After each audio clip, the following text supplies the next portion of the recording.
in America, married, 2.4 kids with 1.5 dogs. But I can guarantee you, you will never achieve anything greater than your highest aspiration. If you want $1 million, you'll make $1 million, not $1.5 million. If you want 10 million, 100 million, and you'll never exceed that. If you change 1 billion lives, that's a formula to become a billionaire and change the world. Time costs lives. Show me your friends and I show you your future. You want to know why you're all f***ed up? Just look at the bums you hang around with. I do what you don't want to do, that you know that you got to do to be where you want to be. Ted Turner just gave his 75th anniversary party on CNN a few months ago. And he makes a couple of comments and he says, number one, and I'm not suggesting this for everybody, it's how I live though.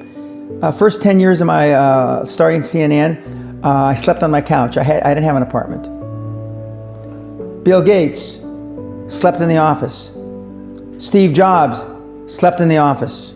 And I can go down a whole list. Now these are super successful, mega wealthy guys. I slept in my office. Not everybody's willing to make that sacrifice. But it's not the only thing. But even if you don't sleep in your office, if you want to send your kids to a better school, if you want to be able to take care of your mother when she gets dementia, if you want to, this all takes money. My children aren't getting any of my money when I die. Not one centavo, not one penny. And 2 of my kids are cool with it. One of them's not so cool with it. I'm not gonna, I think Andrew Carnegie, by the way, Andrew Carnegie, arguably the richest, most successful entrepreneur of all time, he said the best thing that you can have for a child is him to be born into poverty. And I agree.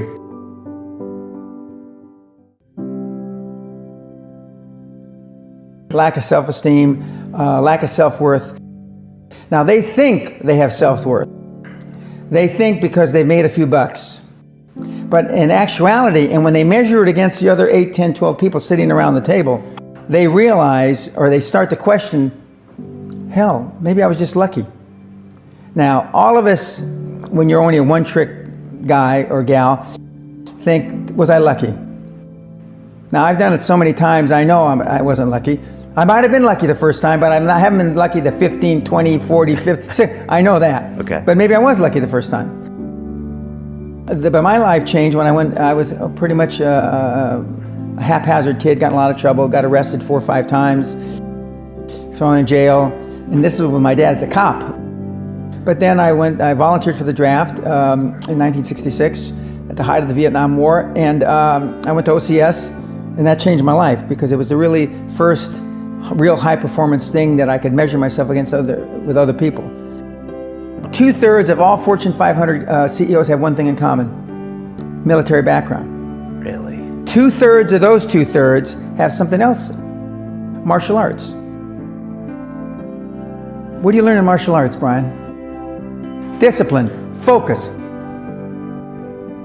A lot of people don't believe they deserve to be there. I convince them, and we have these drills, why you belong there. A lot of people that come there, with money, that have made money, think they made it by accident. Right. I just had one of my superstars who's made $100 million tell me in the last week, I'm not sure I'm going to have another lucky accident. And I said, you did it. I mean, you tried a lot of things. I believe Thomas Edison, I wouldn't have done it 10,000 times. Okay. I would have hired an engineer from MIT to do it. But I mean, I've tried a lot of things. Nobody's failed at more things than I have. And the first 100 million are successes, but I could write a book about failures that it'd be, because I've tried a lot of different things. Because failure is just testing. And one of the reasons I've been so successful in generating this equity and value in my kids, and I call you all kids, is because I convince them that making a mistake is okay. Your parents probably told you, you can be anything you want, but you can't. That's horseshit. You can't. if it's all juxtaposed. So, but what you tell them is that you can do anything you want that you have passion for, because that eliminates most of the crap. Because most people don't follow their dream. You know, like they say in The Sound of Music, you can't have a dream come true unless you have a dream. Now, I still dream. I dream in Technicolor. I say my affirmations and goals every single night. It's bloody hard to be a high performance person. Perfection equals paralysis.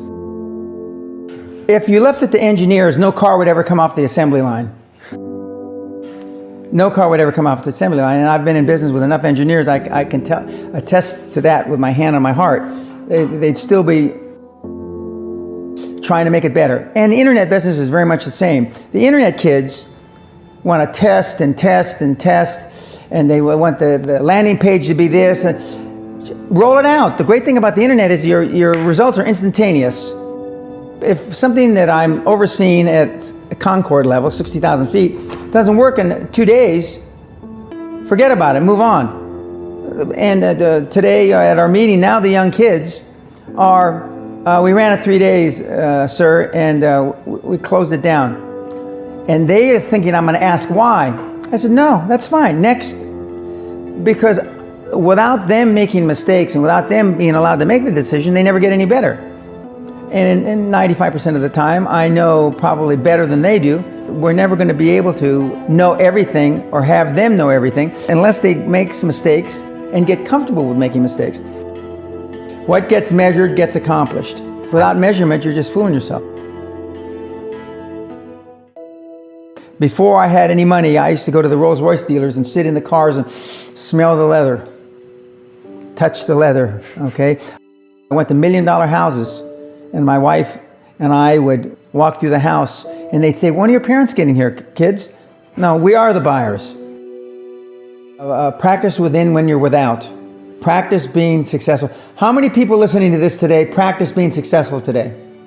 Through affirmations, through going to the Rolls-Royce dealer, maybe Lamborghini, maybe something else. Right. In my particular case, it was Rolls-Royce. And within a year of me going to the Rolls-Royce dealer, I had a Rolls, okay? Within 19 months of me dreaming and adding it to my goals, a castle on an island, I own Guthrie Castle. 19 months. Okay. Go to stores you can't afford. Go hire lawyers you can't afford. Lawyers will meet with anybody. Accountants will meet with anybody. Go to the big 4 accountants with a business idea. The first couple meetings are for free. Jettison probably a lot of the people you'll hang around with. If you have poor public speaking skills, join Toastmasters.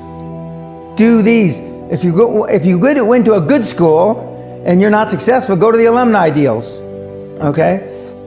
I didn't go to a good school. I'm a perfect living example that a lot of trouble as a kid, working class background, my parents, went to just a mediocre university that I flunked out of 3 times before I finally graduated with honors, but and had no money to begin with, $820. So it's all possible, but I devoted myself to feeling successful. I was wearing suits like this before I could afford them. Most people procrastinate because they're unsure, so just do it. And but I've never had a problem just doing it, because one of the things is you learn as a young combat infantry officer is time costs lives. We overanalyze because we're unsure. We don't overanalyze because we are not sure if it'll work or not. We're more worried about, on the emotional side, it embarrassing us.